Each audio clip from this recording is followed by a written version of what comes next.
despite the pressure mounted by the National Assembly, civil society groups, and many well-meaning Nigerians on President Muhammadu Buhari to assent to the Electoral Act Amendment Bill. The president, on Monday, rejected the bill. In 2018, Buhari had rejected the same bill 3 times for dubious and what some people consider self-serving reasons, rendering it therefore impossible for the Independent National Electoral Commission to reform the electoral process and conduct credible elections in 2019. This time around, the president has elected to deflect the blame for withholding his assent to the bill on others, citing the need for political parties to be allowed to freely exercise the choice of deciding the mode of primaries to adopt for the selection of candidates seeking elective office. In so doing, President Buhari threw away the baby with the bathwater, it would seem, and possibly dashed all hopes for the conduct of transparent elections in 2023. But perhaps there may still be some hope if Nigeria's rubber-stamped National Assembly can muster the 2/3 majority required in each of its houses to override the president's veto. Where the first option fails, an easier and more certain route will be for the legislature to quickly reinstate indirect primaries in the Electoral Bill and send it back to President Buhari for his assent. Now, joining us to give us his perspective on the underlying reasons for the rejection of the Electoral Bill, what can be done to salvage it in ample time before the forthcoming general election, and other issues of national importance, is Peter Obi, former Governor of Anambra State and vice presidential candidate in the 2019 Nigerian general election under the People's Democratic Party, the PDP. Good morning, Mr. Obi, and thank you for joining us. Good morning, Ruben and team. Good morning for having me. Well, Mr. Obi, this is a big subject in town. The president has refused to grant his assent to the bill, and he has cited a number of reasons: security, direct primaries, marginalization of small political parties, and how, in every sense, this will be too expensive, both for government and others. And he says the National Assembly should take a second look at that bill and then get back to him. So what's next? What do you think should be next? And what do you think all of this means? Well, for me, President Buhari recently in a conference on democracy by Biden promised the world that is going to ensure free, fair, and credible election in 2023. And the beginning of that is this bill. That is, if his promise is serious and is expected to be fulfilled, this is the beginning of it. And for me, we have to do everything possible to ensure that we have free and credible election. Because if you look at elections in this country, you can't call it election. We've made a choice to be a democratic country. And the foundation of that is free, fair, and credible election. And the president has promised that severally. Let's, for me, wait and see when he goes back to the National Assembly with his requested amendments, which can be done quickly because they know how to do these things overnight. They can do it and take it back to him. And let's see whether he assents to it. And let's see the support he's going to give and his actions through what he promised the world. All right, let's talk about the main bone of contention that everyone, have been upset about, which is the issue of direct primaries. I know that, you have last election time you ran for the office of the vice president. What do you make of his declaration that the direct primaries goes against our freedom of choices? Personally, I don't think so. There's nothing wrong in direct primaries. And even when people say it's going to be very expensive, these things are not going to be expensive. They're done everywhere in the world. with today's electronic voting and everything, people can actually, party members are supposed to be registered electronically. For example, in PDP, we are doing e-voting, e-registration. What is e-registration if we cannot do e-voting? So it can be done. You don't need to go anywhere. We can choose, we know all the members in this local government, they are there registered in our system, and they can vote from even sitting in their house. So all these about making kumbas, not in today's world. Not in today's world. Primaries can be done, conducted by people voting from their houses. What about the legal implications with the direct primaries? I mean, in our constitution, it says that we are allowed, electoral parties are allowed to choose whoever they want as their candidate and not, in any form that they want to. So what do you make of that with the legal implications? Well, it's not legal implication. We're about to amend or change the constitution. Yes, parties are allowed to choose whoever they like. Is it democratically or just by mere gang up and everything? We need to do, if we want to practice democracy, it's been practiced everywhere in the world. And when we adopt all this model, let's show where it's working or where it's being used so that we know who we are. We cannot pick and choose. It's not a buffet thing. If we want to say we're democratic, let's do what other people are doing to stay in that. Right. Does this feel like deja vu for you again?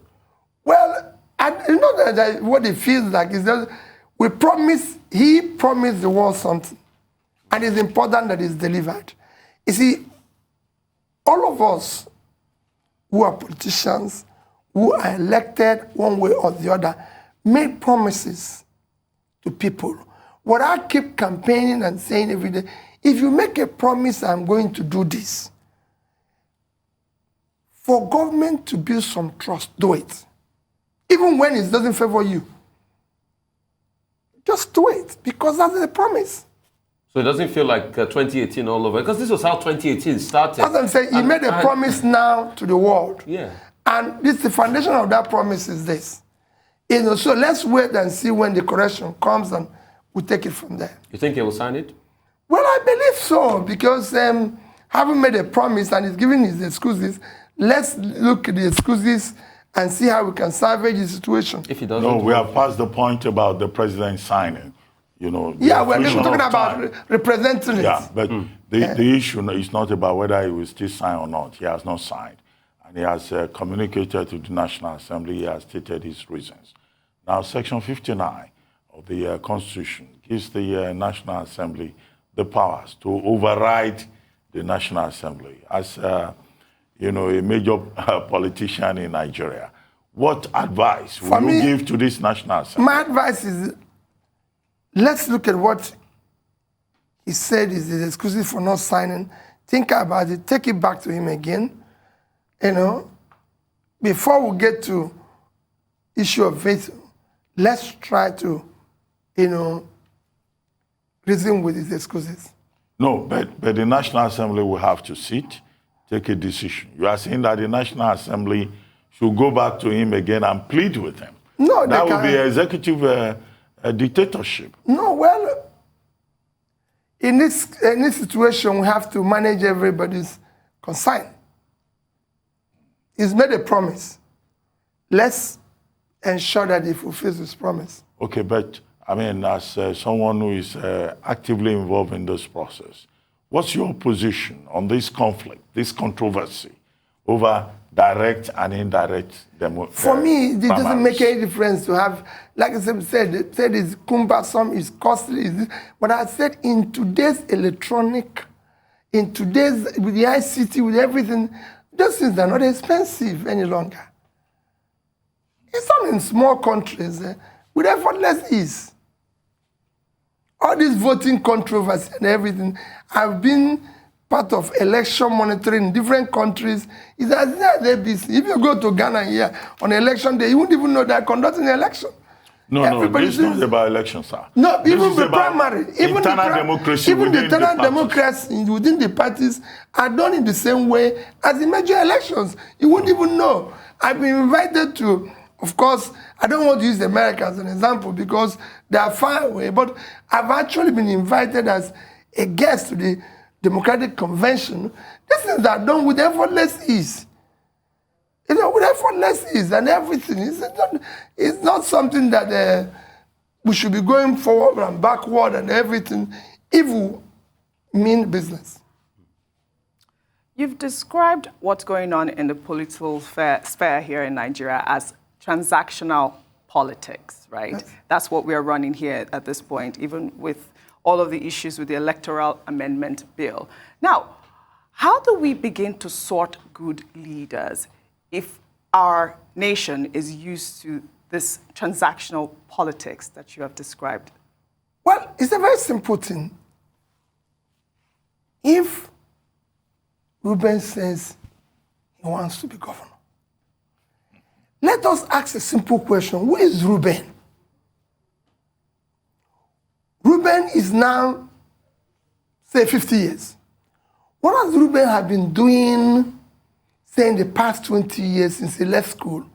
Where is Reuben? What is Reuben? Who is he? His background and everything. We don't do that. We have a situation where election is coming now. Everybody is saying, I want to be this.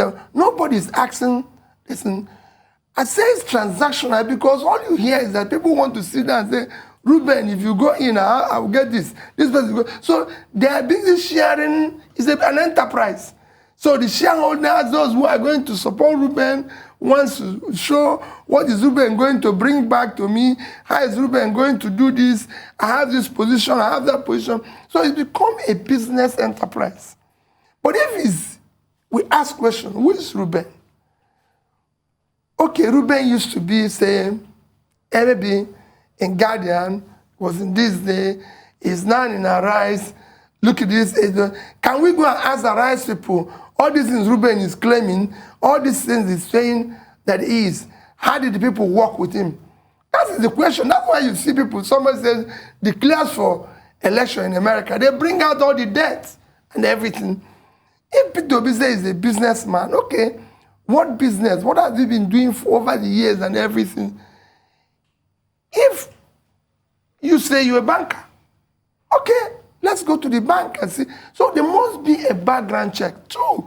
Look at his character, look at his commitment, look at the post he's seeking. Is he qualified for that post?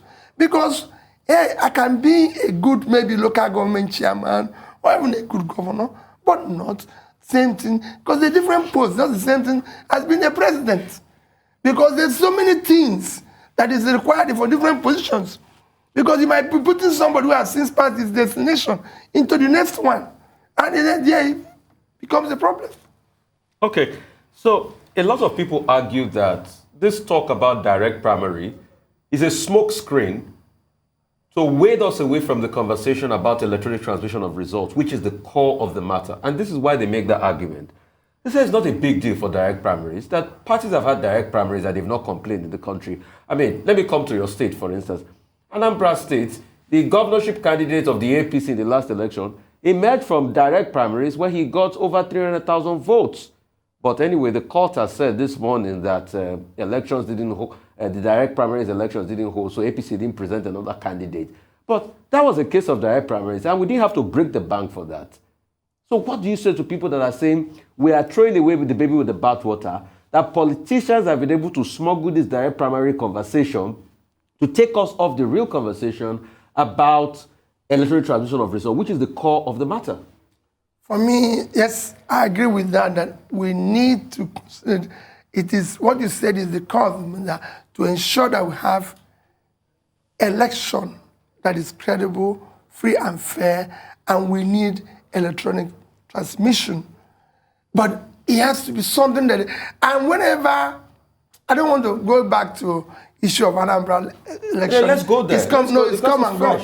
No, it's come No, and it's go. fresh, because you see, the court just ruled on that just only yesterday. For me, and it's still fresh, and the candidate in question said he got over 300,000 votes in direct primaries. For me, that's come and go. But all I said is, we can, as a country, do what is right.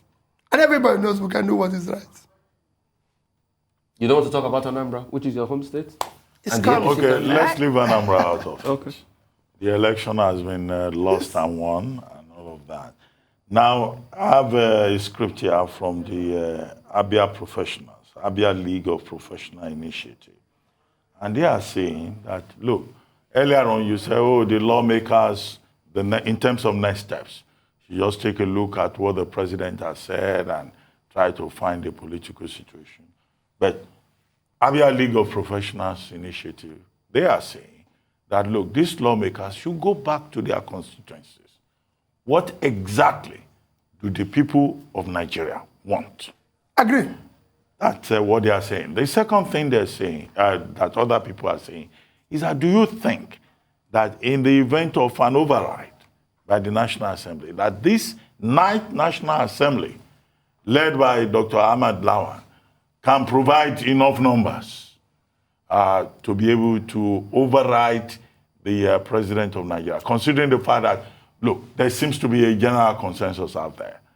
70 civil society organizations, other people saying, look, this is the way to go. There is a lot more in that bill beyond direct primaries. I believe so. A lot. So what they said they should do is what happens in a democratic setting. Go back to your constituencies and see what they want. And come back. If at that point the president says no, override it, because you're now answerable to the people, not to him.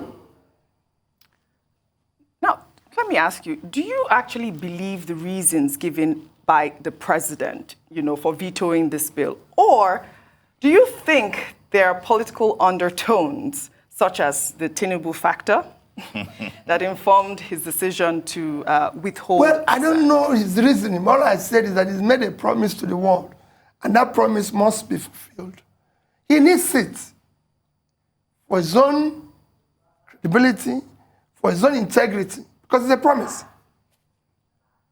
Okay, we keep saying he made a promise. But as it is now, the promise is being broken. Because when you look at it, in Nigeria's history, this is the 4th time this president will reject an electoral amendment bill. Did it 3 times. En route to the last election, and now this is the 4th time we're seeing it.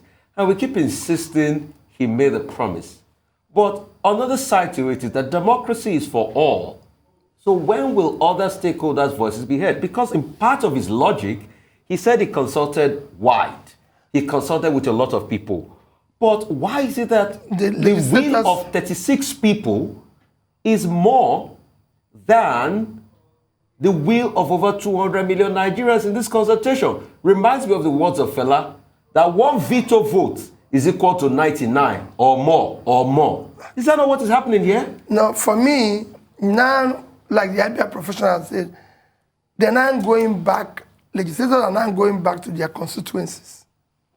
If they now go back, you will see the overwhelming support or agitation of Nigerians. That will now be real consultation. And when they come back, they say, this is where we stand. Let them go and do it genuinely. It is important. Everybody now have to be involved and ensure that we get this salvage. Okay, but we are privileged to have you here. You've been involved in politics. Yes. Direct primaries, indirect primaries, these are things that you are very familiar with. Now, can you give us some clarification in terms of some of the points that have been made? The people pushing for direct primaries say that will promote democracy. Agree. The people pushing indirect primaries, they're saying no, the party can decide. But the other side are saying the governors will be too powerful. You've been governor before. How can a governor be too powerful that, the governor has money bag, or the godfather of the governor would, hijack the process? And I guess this was the point that Oji was making when she was saying, there are some background things that we need to know. She mentioned Tinubu's ambition. We can be decent about that and say, is this all about 2023 and some kind of calculations? Ruben, your guess is as good as my guess. And I can tell you, I don't know, because as governor, I wasn't in a situation where maybe the governors hijacked any situation. You know, in my election, I've always told people that I've always been lucky to not be part of all this process. In my first election in 2003, Ruben, I was, again, went through the process of being elected without spending monies or throwing around monies that is done today. Can't remember giving any Anambra person money to vote for me in my first election. I stayed in court for 3 years, 5 judges, 4 of them are still alive today. They were hosted by the governor and seat then. I never had the opportunity of giving them or doing anything with them. They gave judgment in my favor. I never even met the person who wrote my judgment at Court of Appeal till 4 years after my first tenure. And when they came back, when I was impeached, I went to court. I never met the people brought back. And when I went for interpretation up to Supreme Court, I never met any of the judges. I don't think those things are possible today. You know, so I have taken that. And my prayers is that let's go back and ensure that things are done properly. So we can have competent people who genuinely want to serve this country. I think this is a good time for us to take a short break, Mr. Peter Obi. And when we come back, we'll return on the conversation. We'll continue on the conversation.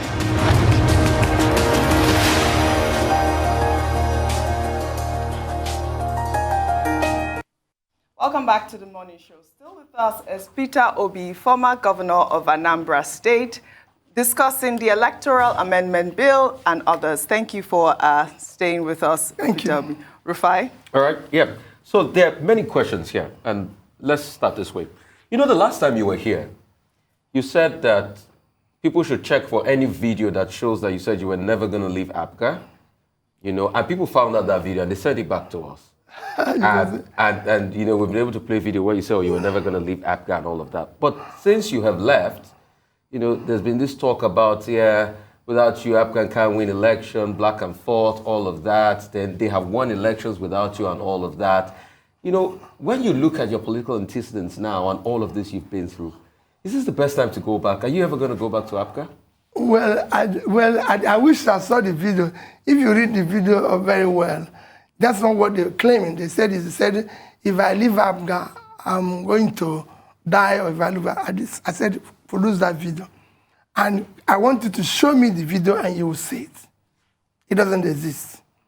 The video they have is the normal video where you said, oh, in party, maybe you're having a meeting, I'm not leaving this party and everything. I know that and everything.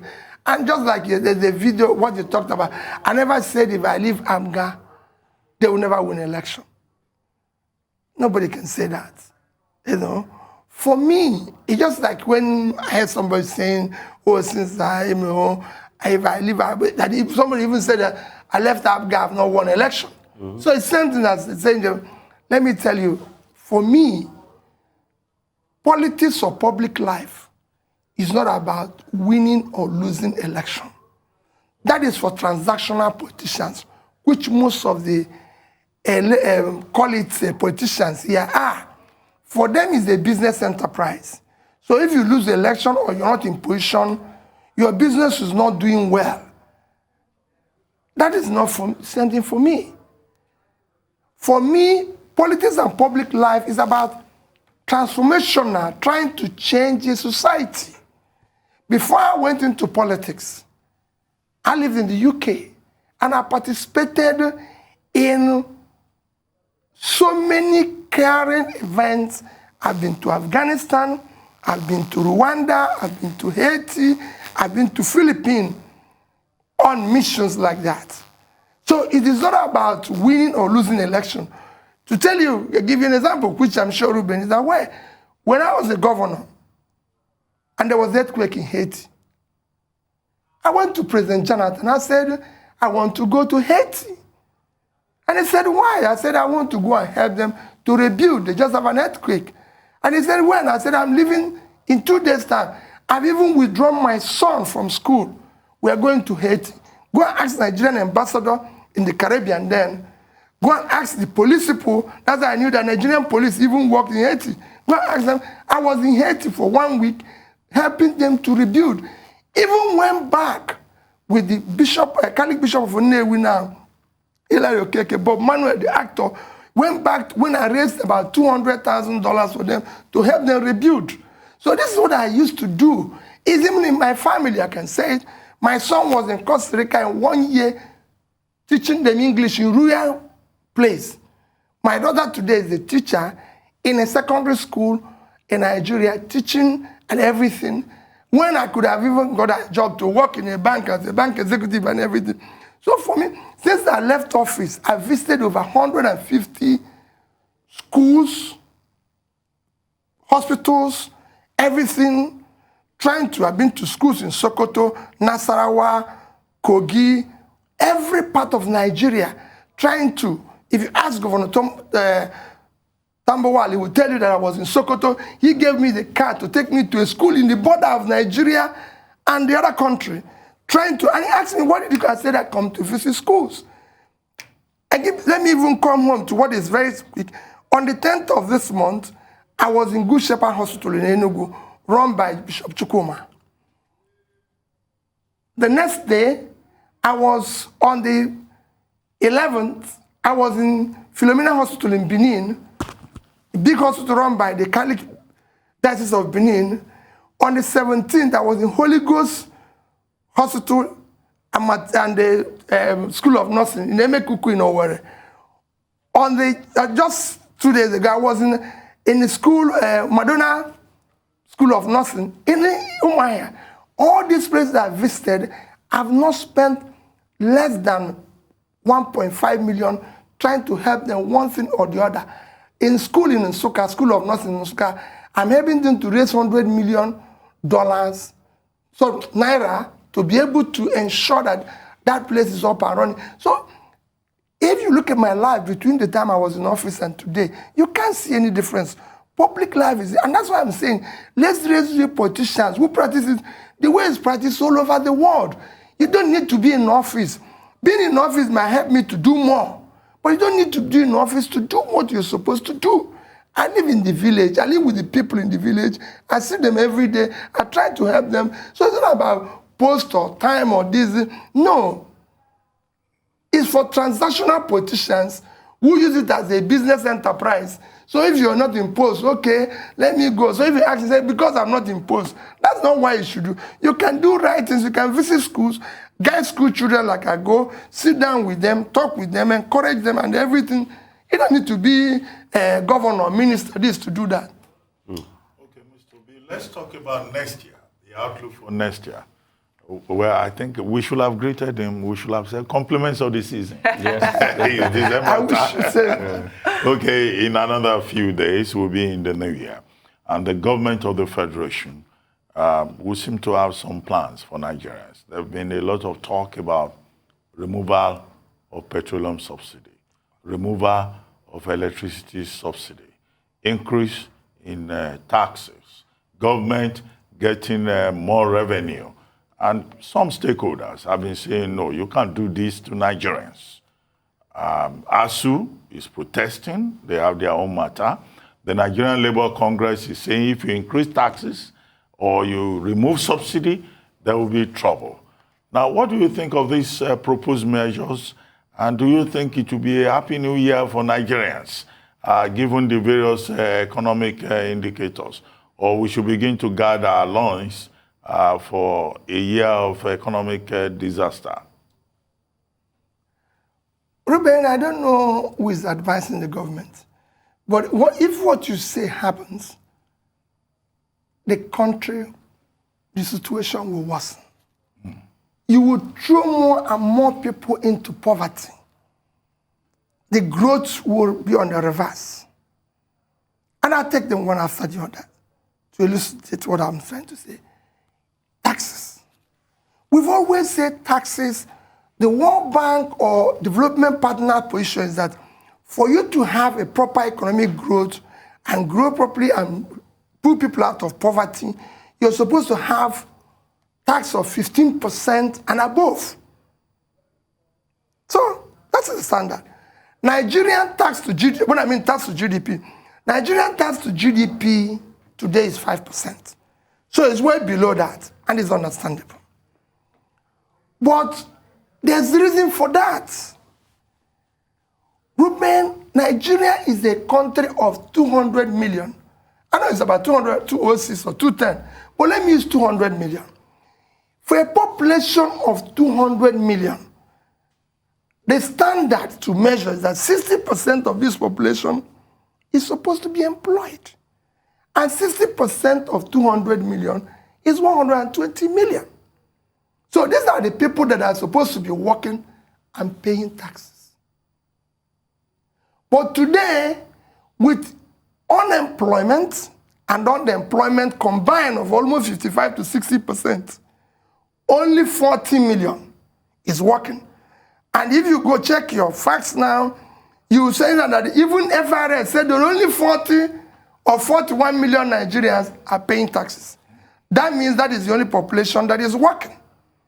So instead, what you're now getting taxes from a third of your taxable population because of unemployment. So going to tax those 40 more, you're creating a crisis. One, you're going to see business closures, more unemployment, lower disposable income, lower demand on products and services, which will lead to lower growth. That is very simple. If you really want more tax, what you need to do is to work as seriously in pulling more people out of poverty. Because if you can just pull for another 40 million out of poverty, overnight you double your taxes. What you're getting from 40 million, which is what you're trying to do now. So, and if you do that, you're going to have more disposable income in people's hands. You're going to generate more taxes for what you're doing. There's going to be more economic growth and demand for local products, and the economy will grow. And this is very simple, Ruben. You might say, whenever I say simple, person say, genuinely support the engine of growth in this country. And what is that engine of growth? Micro, small, medium enterprises. If you generally support them, not this TV one where you say, oh, we are giving billions to this. No. All these billions you hear they are giving to small businesses in TV. They don't exist. I live in Onitsha. I live in Newi, where everybody is small businesses. I've never seen anybody who's told me he applied and received all these things you hear in TV. I've never met one. Maybe there is, though. I'm not saying there's not, because at times they bring some people who say, I got this, I got this. But I said I live where everybody, huge number. Give me an example. After the COVID, the government said, or the institution, basically said that they have disbursed 10 billion for transporters to cushion the effect of this thing. I've interviewed from the big transporters to the small one. Nobody have received this money, and I can call their names. I have a list, so long list of interviews. Look at our Anchor Boras program. Ruben is a scam. No, but the program is So- doing well. No. On the basis of details that have been provided by Godwin Emefiele. Let me tell you. The No. governor of the Central Bank. Godwin is doing very well. You know, Godwin is doing very well. He talks to some big people that you can see. I can tell you if you go down, okay, Anchor is supposed to be focused. Let me use rice. Today, I can tell you, look at the price of rice. I visited the big quotes, farmers and those who are involved with that business. It is not working. These things are what we share among political class, not to the real farmers. It's not done well. It might be, yes, it's good. You can bring some people in Abuja who tell you it's doing well, like the SMEs and everybody. It's very easy. You've been involved in this. But me, I'm in Lagos. Where is it? I'm not in Abuja, and I'm saying, let me tell you, I'm corporate program. Ruben, I'm part of the design of that thing. If you want it to work, where the Anchor, for example, I visited Unza, the biggest rice farmer in Nigeria today, or tens of this in Nigeria today in Kano. I was there. These are the people you need to use because they have facilities to mill this rice. So if you give it to him and say, we're giving you 10 billion, you look for the farmers who do this, and then feed you because this is that's the way it works. But going to the farmers direct and all this, it won't work. It's like going to give all those 10,000 we give to market women, which have disappeared into nowhere because there's no checks. So, women, you can't tax people more. You're going to worsen it. On subsidy, again, we said subsidy cost us 1.8 trillion annually. Women, they say they are going to remove it. Let us first sit down and say, what are the components that brought about this subsidy? And this amount that we're paying, is it genuine? What actually is our consumption of fuel? All these things need to be scrutinized. When we come to it and we know we're paying this amount, so we know what we are removing and what is coming. Because some of the things that are causing issue of high prices and everything, and this subsidy, is even demurrage in the port. These are things we can remove and all that. And then how do you come about that you're going to remove 1.8 trillion and replace it with 5,000 to 40 million Nigerians, which is going to give you 2.4 trillion annually? Where are you going to get it from? Where is even the record? Where is even the data to give this 5,000? Is it a salary? Is it what? Are you just going to give people, or is it unemployment benefit? What are you calling it? How do I know? How does he know that people in state who are going to get this 5,000? So the whole is a confusion. Okay. That's what has been done over the years. Just like we did with cash, conditional cash transfer. Nobody knows what is happening with it today. Okay. Let's do things properly. Okay. You know, despite the challenging situation in Nigeria, insecurity and all, President Muhammadu Buhari has been globe-trotting, you know, trying to attract investment at this point. And he insists that despite insecurity, it is a good time for, you know, Nigeria, for people, for investors to come into Nigeria. What do you make of that? Well, maybe I don't know what his advice, because I'm sure his advice. The president doesn't do anything on his own, his advice. But I think if I was his advisor, I would take the opposite situation. You know, President Buhari has 1 year to leave office. If there's anything he needs to do for Nigerians now, is to actually tour Nigeria, the various parts of Nigeria, be able to bring the country together. Today, our cohesion is at its worst. We are so divided. We hate each other. This is what he should be doing now. We are very insecure. Look at it. You open paper every day. This morning, 38 killed in Kaduna. Let me ask you, my sister, will you go to Afghanistan to invest today? That is a powerful question. You don't need to. Nobody tells you. Nobody. Let me tell you why countries have embassies everywhere in the world.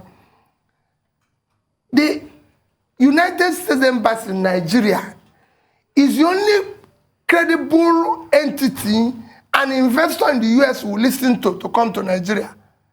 Not Peter Obi or anybody going there and preaching.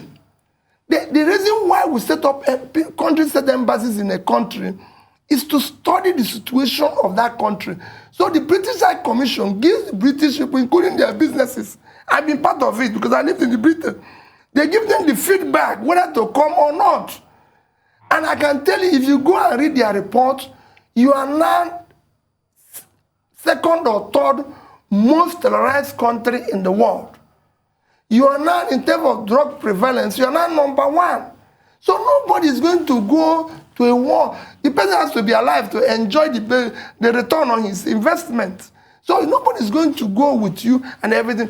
Intel is just investing 7 billion in Malaysia. I haven't heard the president of Malaysia going anywhere to talk about that. He's in Malaysia. The investors' money go is like a bee. If you put honey here, the bees will come. How they will penetrate through this door, you won't even know. You need to put things in order. We need to sit down and do our work here and do the proper things. The things we can do to stimulate the economy. For example, we just sold 5G auction and we have made $550 million. Let that money be properly invested today in creating maybe a tech, innovation, or, supporting STEM courses that will help to grow the country in the future. We have a pool of young, energetic, talented young men. Today, India, all Asian countries, outsourcing is becoming expensive. So they are looking for where to go. Let's put that money into what can help us. If we do it properly, we could be creating Facebook and companies like that in the future. Today, our entire stock market is valued at $45 billion. Facebook valuation is $900 billion. So we're not even 5% of Facebook alone. And we have so many people who can create such companies there. But by the time you know it now, they use the money to pay judgment debt. What type of thing is this? Is what I'm saying. Let us do the proper things other people are doing. Okay. It's very easy. Okay, let's talk about debt. With this budget of 16 trillion proposed budget, we're going to take another 6 trillion deficit on top of what we have before. The debt stock has grown to about 38 trillion now, and we are still going to add more to it. Increasingly, the argument is we don't have a debt problem, we have a revenue problem. But debt to service ratio at some point was over 90% in this country. Is it that we need to rethink debt? What is happening with debt? The reason why we have a problem with debt, I've said over debts. I started talking about debt since 2017. If you look at my lecture in platform in May 1, there's nothing wrong with borrowing. I'm a businessman. I've lived all my life by borrowing. You can't go wrong because you don't print, money is not planted in trees. Even this business you are is done by borrowing. But if you borrow for investment, it is good. If you borrow for consumption, it is bad. The reason why debt in Nigeria is having a problem is that we're borrowing for consumption. So you're throwing in debt away and everything. And I give you an example. If you go and survey, forget them, Western world, if you survey all the countries in Africa, the major 10 economies, over the past 7 years, Nigeria has borrowed the most, over 300% of our initial debt. We're about $18, $20 billion before. We're hitting 100 now. And this is the one that is, quote, official. If you put other ones that CBN is supporting, it would actually be hitting about 60-something. 50-something to 60 trillion. But these debts have not been properly invested. That is the problem. Our debt to GDP ratio today is 33%. Egypt debt to GDP is about 80. But go and read the various reports of the development agencies, including World Bank. They say that Egypt debt is sustainable because it's been wisely invested. Because look at it, they borrowed money to deal with Siemens to generate power. So everybody know, every Egyptian know where the money went. They borrowed money to put into critical areas. The consequence is that in 2014, Nigeria was #2 investment destination globally. Now it's not in first 10. We're not in first 10 now. Egypt, that used to be 6 or 7, is now #1. We used to get more money from diaspora remittances than Egypt. Today, we are down to about 22 billion. Egypt is hitting 30. What are they doing? And again, you don't see the president of Egypt running all over the place. This is what I'm saying. You stay in your country and look at these things that, just like when Ruben talked about taxes. Go and look at the countries that where we're talking about tax. Even them don't have. If you go to Indonesia, I'm looking at countries with huge population. For example, with 260 million, their tax to GDP is still 11 point something percent, but unemployment is below 10. They too borrowed money. Bangladesh, a country you cannot compare with Nigeria in 2010. I was there for 1 week. I was just rushing to go home. I said, go there now. You will see what the unemployment is below 10%. Egypt that I mentioned, now unemployment is below 10%. These are the critical things. They borrowed money like us. Even Ghana. Ghana's borrow in the past few years have been over 200 and something percent. But look at the growth in Ghana. Their growth has been over about 6% on the average, which means they're throwing that money into the right places. Your borrowing and your growth have not been able to even match your population growth. So that money that you borrowed, where is it? What did you use? And you're borrowing more. I've given you an example. This first 6 months of this year, we use about 90% of our revenue, in fact, more than 90% to service debt, and you're borrowing more.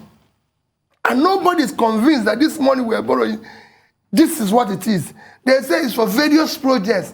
Don't borrow for various projects. Borrow for one specific, if it's power, that we have not been able to move beyond 4,000 in the past 10 years, let's borrow money and throw to it. They say railway lines, infrastructure. Let me tell you, I argued about infrastructure before and said you can't pull an economy of people out of poverty by infrastructure alone. You can actually be doing infrastructure that is not contributing as much as... If you want, there's the development indices that creates a future. Invest in education, invest in health, invest in pulling people out of poverty. Before you talk about physical infrastructure, you have to deal with the human infrastructure, the people. Chile is about one of the countries with what you can say assets that is so valuable. Do you know what Chile has? Just human capital.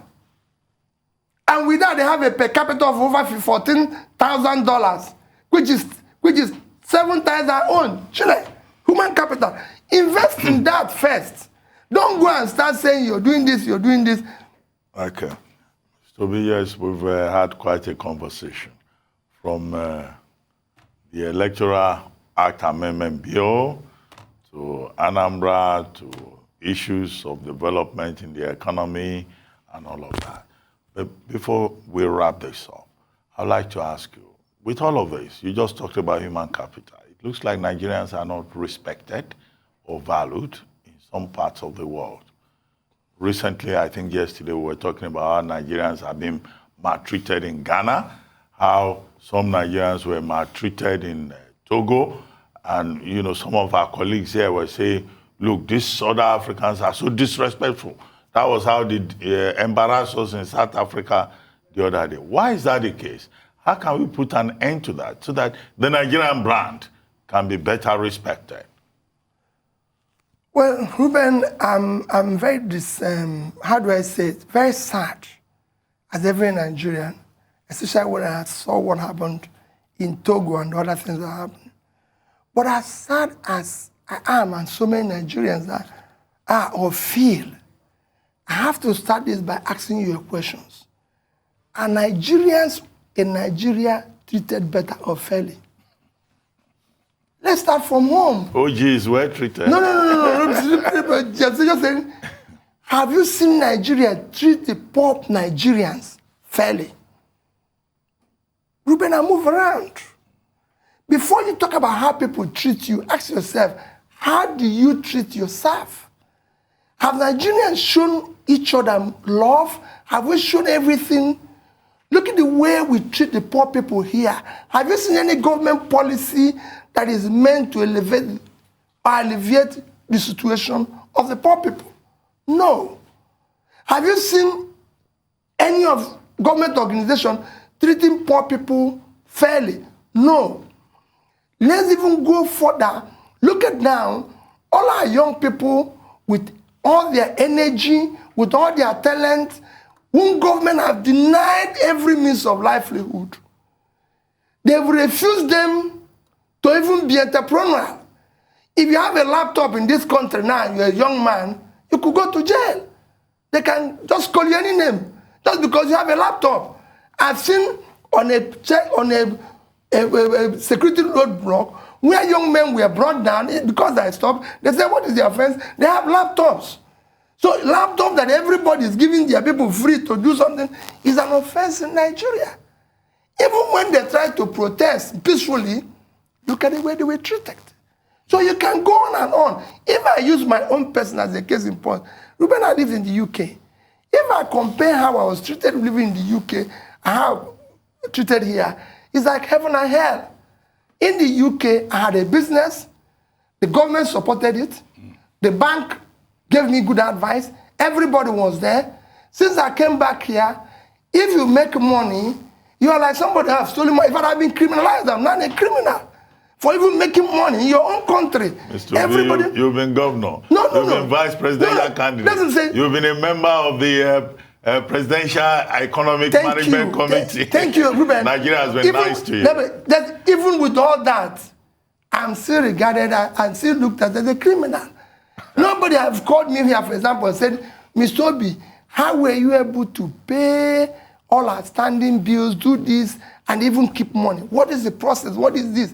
So it's the way you treat your people first. Look at where Nigerians are flying Ethiopian Airlines. How can you say a thing like that? You know, because you've not had your own. If we had Nigerian Airways doing New York or Atlanta, Ruben, I grew up when I keep saying it, park my car in underground in Murtala Mohammed Airport, enter Nigerian Airways to New York, to Delhi, and then come back from New York. I didn't know about all this branch through Togo, branch through Gabon, branch everything, because you don't have your own. All right.